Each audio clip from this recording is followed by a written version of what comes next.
Cerramos e esgotamos aqui Corinthians e Santos ou mais algum adendo aí? A gente falou pouco de Corinthians, É hein? verdade. Eu queria pontuar um pouco mais sobre o Timão, cara, porque, assim, a gente teve a prova definitiva ontem de que, e o PDV foi muito bem nesse destaque, não tem nenhuma picuinha entre os jogadores do Corinthians, né? O trio Garro, Memphis Depay e Yuri Alberto segue funcionando muito bem. E a gente fala aqui que, eu falei, né? O Santos errou defensivamente, então o Corinthians se beneficiou disso. Mas o Corinthians foi muito bem no ataque também. Oportunismo, vence mais um jogo, vence um clássico, afasta esse estigma de não ganhar seus clássicos. Então, resultado muito importante para o Corinthians, que busca recorde, hein? O maior pontuador na história da fase de grupos do Paulista é o Palmeiras com 30 pontos. O Timão pode chegar a 31. Hugo falou sobre isso também no final do jogo, disse que é uma meta do Corinthians para entrar para a história mais uma vez. Um time aí que tá pegando gosto de quebrar recordes e, sendo bem sincero, o Ramon Dias ainda tem algumas falhas, foi mal quando colocou o Rian e o Alex Santana, matou o meio de campo do Corinthians que vinha muito bem. Ele sempre mexe mal, hein, Bruno? Melhorou. Ele é um cara que na hora das mexidas ele se complica. Eu também não entendo muito bem as decisões do Ramon Dias. Ontem, mais uma vez, ainda assim sai com resultado, né? Então, parabéns ao Corinthians por esse jogo importante, um grande resultado. Pintou uma goleada, né? Quando abre 2-0, eu falei, cara, acho que o Corinthians não vai parar. Mas aí o Ramon Dias mandou parar e ficou 2-1. Pintou uma... Não, mas mandou parar é bom. Não, tava com clima de mas goleada. Esse é o ponto. O Corinthians tá 17 jogos, se eu não me engano, na Arena Corinthians, com invencibilidade. São 9 vitórias consecutivas.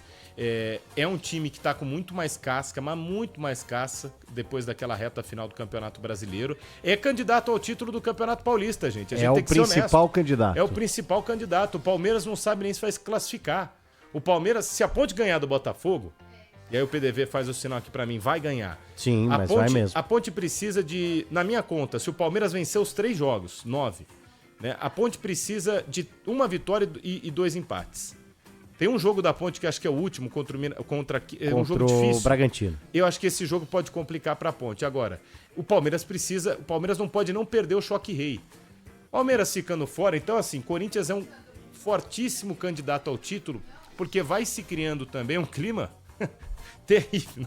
Vai se criando também o Corinthians fechar todos os jogos em casa. E isso pro Corinthians é muito importante. O Corinthians vai fechar a melhor campanha agora no final de semana. Acho que vocês concordam comigo, PDV? Alguém vai tirar a melhor campanha do Corinthians? Não, só a Ponte Preta. Ok, tirando a Ponte Preta aí. Então ninguém. O Corinthians vai fazer quartas de final decidindo em casa. Sim. Semifinal passar decidindo em casa e final decidindo em casa. Por que eu digo isso? Porque se pega um São Paulo, por exemplo, decidindo do Morumbi, desculpa. É diferente. É diferente. Perdão ao torcedor corintiano, mas nos últimos anos, o São Paulo tem vencido o Corinthians no Morumbi. Isso impede de fazer um baita primeiro jogo no Morumbi e segurar na Neoquímica? Não, mas... Bom, mas isso não vai acontecer. Não, é candidato. O Corinthians vai jogar em casa. Fortíssimo candidato ao título do Campeonato Paulista. E o Ramon Dias tem achado o time, mas ele tem que prestar atenção nessas mudanças. Realmente ele mexe mal. Mexe mal demais no time. É o Ramon Dias. Quando você pega Bom, saiu a tabela do Campeonato Brasileiro aí, né? Uma coisa é você estar vencendo por 2-0, 2 gols de diferença. A outra é você estar precisando do resultado. Mexeu mal, precisando do resultado, muitas vezes você até perde o jogo. Mas o Corinthians é candidato a título do Campeonato Paulista, é isso que a gente está colocando aqui em uníssono, Nina Gagliotti. Sim, e hoje ele se coloca como o favorito para vencer o título. É o time que tem mais regularidade, que tem o maior número de vitórias, consequentemente maior número de pontos.